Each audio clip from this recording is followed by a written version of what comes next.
Tadi sudah disampaikan bahwa arti Al-Mahdi itu kan orang dapat petunjuk. Sederhana saja, Rasulullah sudah mengunci dari awal bahwa petunjuk setelah aku wafat hanya dalam bentuk mimpi. Tidak ada lagi petunjuk dalam bentuk yang lain, hanya dibatasi dalam bentuk mimpi. Jadi sudah dipastikan, kami yakin Al-Mahdi itu petunjuknya dalam bentuk mimpi. Kemudian begini, jauh sebelum mimpi Muhammad Qasim, ini untuk lebih meyakinkan soal konteks kemahdiannya. Jauh sebelum Muhammad Qasim muncul menyampaikan mubasyiratnya ini, banyak di berbagai belahan dunia orang-orang yang bermimpi Muhammad Qasim. Padahal Muhammad Qasim belum muncul. Jadi belum tahu itu siapa Muhammad Qasim, tapi teman-teman begitu banyak yang memimpikan Muhammad Qasim padahal tidak tahu Muhammad Qasim. Orang yang bermimpi pun juga bingung, ini siapa, mimpi siapa saya ini, nggak jelas itu. Ada yang mengatakan di dalam mimpinya Qasim benar dalam perkataannya, ada yang menyatakan gambaran inilah cocok Imam Mahdi dan sebagainya. Dan ternyata setelah bermimpi 2-3 tahun muncullah Muhammad Qasim, dan orang-orang yang bermimpi inilah wajah orang yang saya mimpikan 2 tahun yang lalu, 3 tahun yang lalu, 4 tahun yang lalu, sesuai dengan mimpi masing-masing.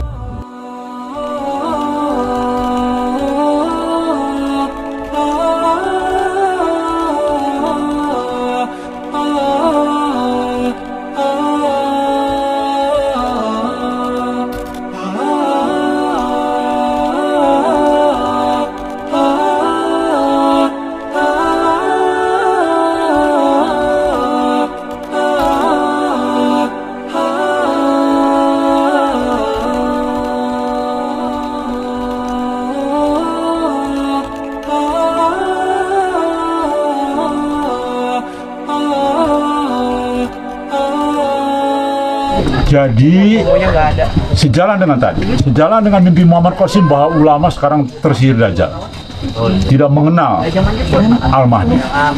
Kemudian baginda Nabi Muhammad SAW melengkapi dengan ini.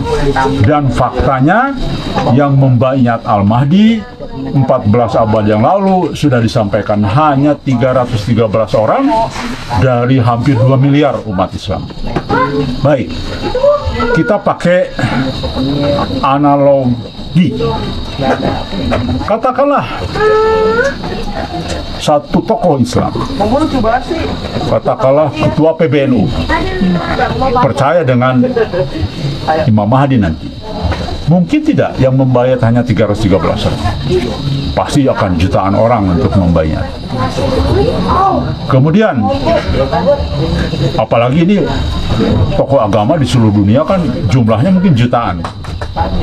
Nah, maka ini semua ada hubungan.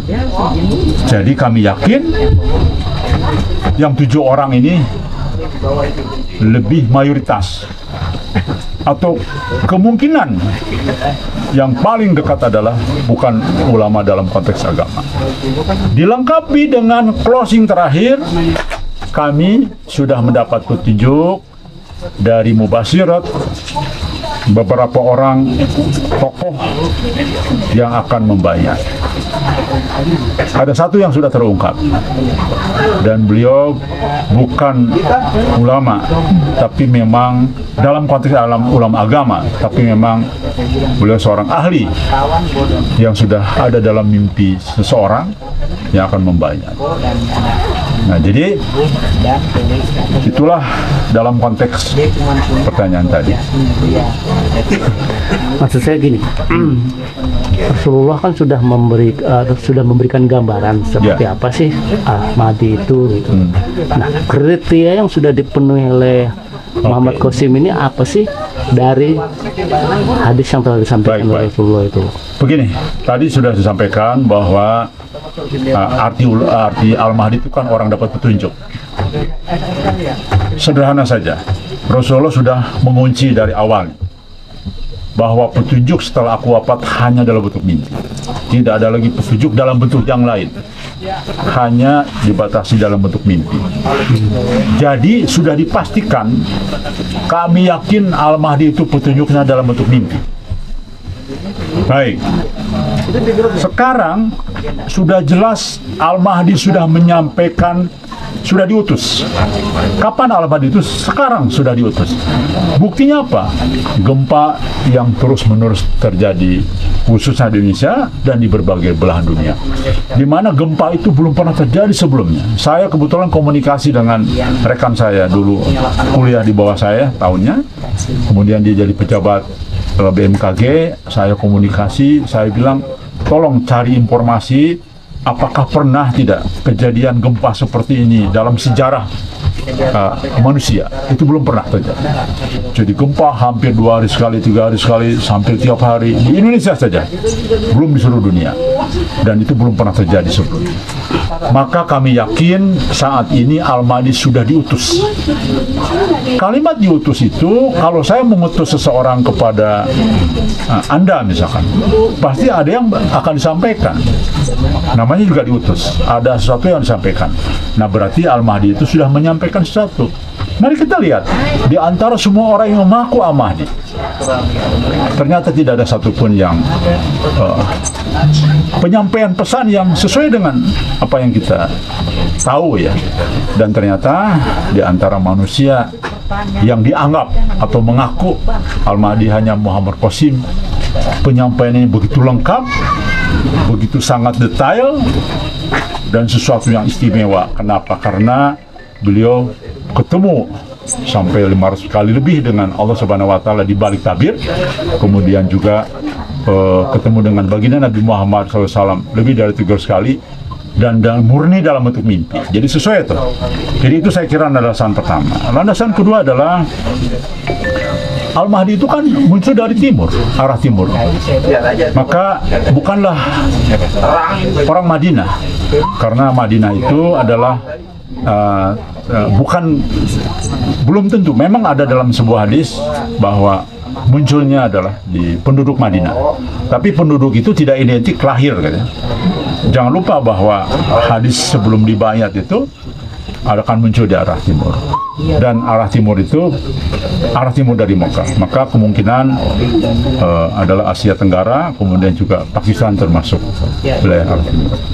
Kemudian yang berikutnya adalah apa yang disampaikan Muhammad Qasim dalam mubasyiratnya persis sama dengan hadis-hadis akhir zaman, di mana begitu lengkap sekali, dan justru menjelaskan sesuatu yang tadinya masih begitu belum jelas.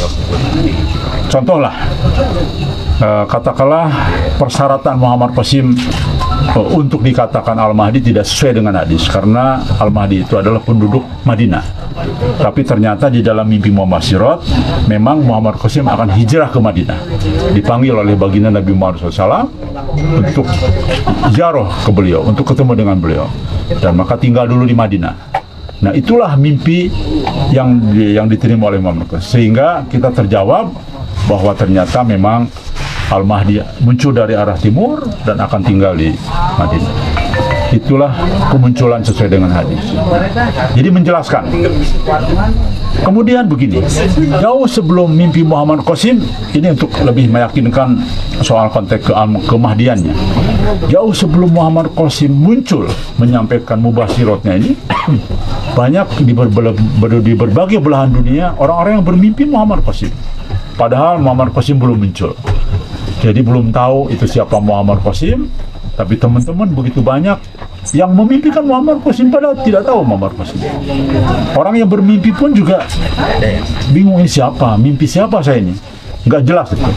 Ada yang mengatakan di dalam mimpinya Qasim benar dalam perkataannya, ada yang menyatakan gambaran inilah cocok Imam Mahdi dan sebagainya.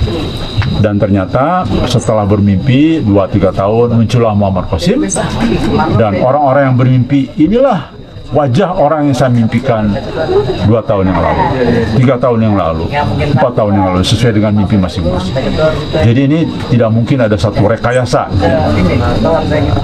Kemudian yang berikutnya adalah, katakanlah Al-Mahdi akan bertemu dengan Nabi Isa alaihissalam untuk memimpin sholat. Nah, Muhammad Qasim juga di dalam mubasyiratnya itu akan memimpin sholat dengan Nabi Isa alaihissalam, dan akan berperang dengan Dajjal, memimpin perang dengan Dajjal. Kemudian kalah dan bergabung dengan Nabi Sallallahu Alaihi Wasallam. Kemudian juga beliau bermimpi menyampaikan mubasyiratnya bahwa beliau akan memimpin perang Ghazwat. Jadi begitu lengkap sekali apa yang menjadi takdirnya di masa depan beliau. Sehingga kami yakin inilah sosok Al-Mahdi, di mana mubasyiratnya terbukti sudah mulai banyak yang terbukti benar. Nah, saya kira kurang lebih. Ya, kalau masalah ini kita diskusi ya, kalau masalah mubasyirat seperti yang digambarkan bahwa akan terjadi gempa, kan memang Rasulullah sudah mengatakan hal seperti itu. Ya. Saya rasa masih kurang begitu kuat ya menurut saya gitu loh. Mungkin yang lebih Rasulullah juga mengatakan bahwa Al-Mahdi itu adalah keturunannya beliau. Nah ini bagaimana dengan Muhammad Qasim ini? Apakah dia memenuhi kriteria itu atau bagaimana? Ya, alhamdulillah saya pribadi kebetulan secara serius mengadakan penelitian yang cukup panjang selama 5 bulan.